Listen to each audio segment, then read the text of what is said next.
Are you going through a tough time in your life right now? Do you feel like all hope is lost?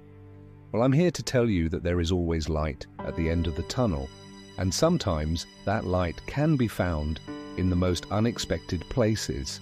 Today we are going to look at 8 Bible stories where God turned despair into joy.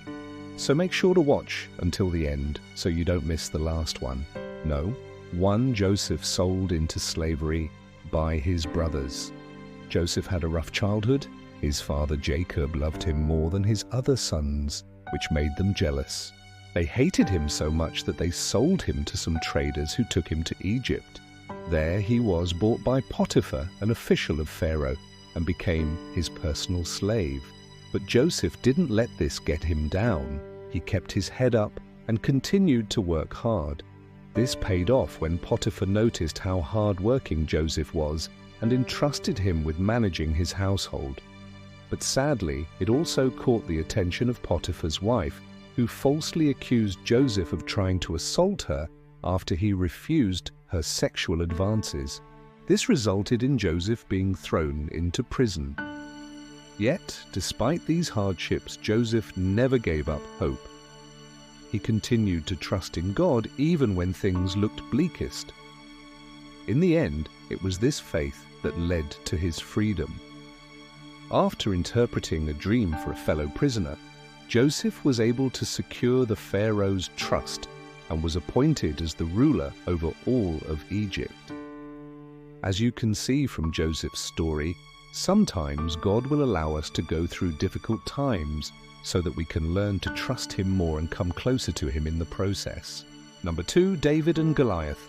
The Israelites were at war with the Philistines, and each morning the two armies would send out champions to fight in front of everyone. One day, the Philistine champion, Goliath, taunted the Israelites to send out their best fighter to do battle with him. For 40 days, no one from Israel would step forward to take on Goliath. However, when young David heard Goliath's taunts, he was outraged. He went to King Saul and asked for permission to fight the giant. Even though Saul thought that David would surely die in the fight, he allowed him to go.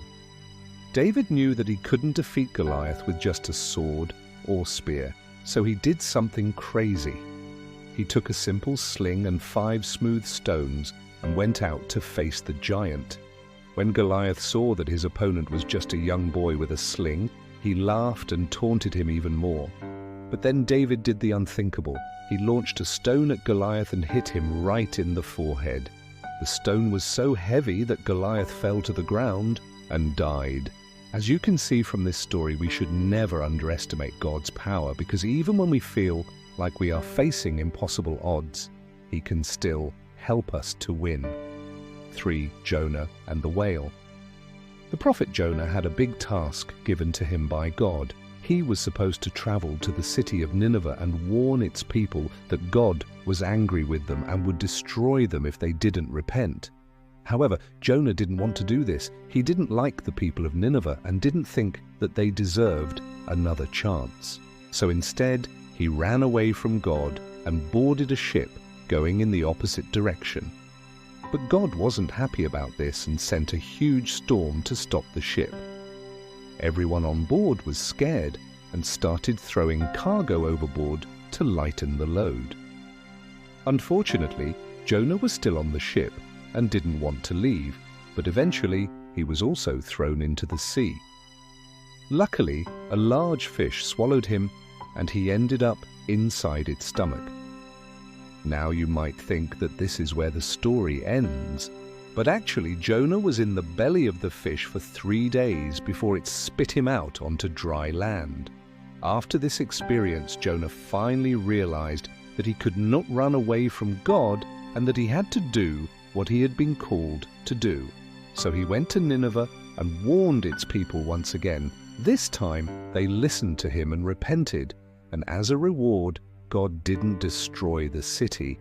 Instead, he showed mercy on its people. Just like Jonah, we can't hide from God. No matter where we go or what we do, he will always find us. And sometimes he will use extreme measures to get our attention and remind us that he is in control. 4. the woman who washed Jesus' feet with her tears. This woman had been a sinner in the eyes of society. She had done many things wrong and felt that she didn't deserve anyone's forgiveness. However, she heard about Jesus and his teachings and decided to go to him for help. She washed his feet with her tears and wiped them with her hair. This act of service was very humbling, and it showed that she was willing to do anything to be forgiven. Jesus noticed this and told her that her sins were forgiven. This made her very happy, and she believed that he could help her change her ways and become a better person. Number 5, the rich young ruler who wouldn't give up his wealth. Once Jesus was talking to a group of people when a rich young man came up to him and asked, "What must I do to inherit eternal life?"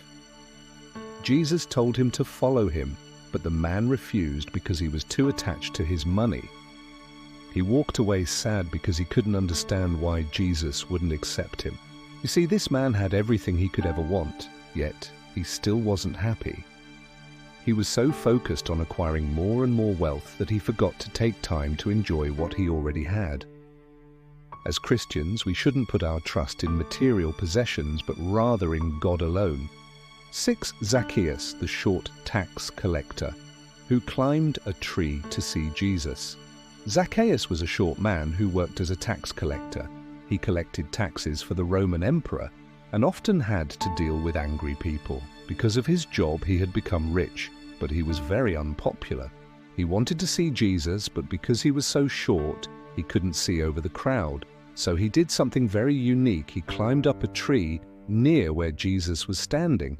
When Jesus saw Zacchaeus in the tree, he called out to him and invited himself to come down and be his guest. This made Zacchaeus very happy because he had never felt accepted by anyone before. At the dinner, Jesus told Zacchaeus that he needed to start sharing his wealth with the poor and to stop cheating people out of their money.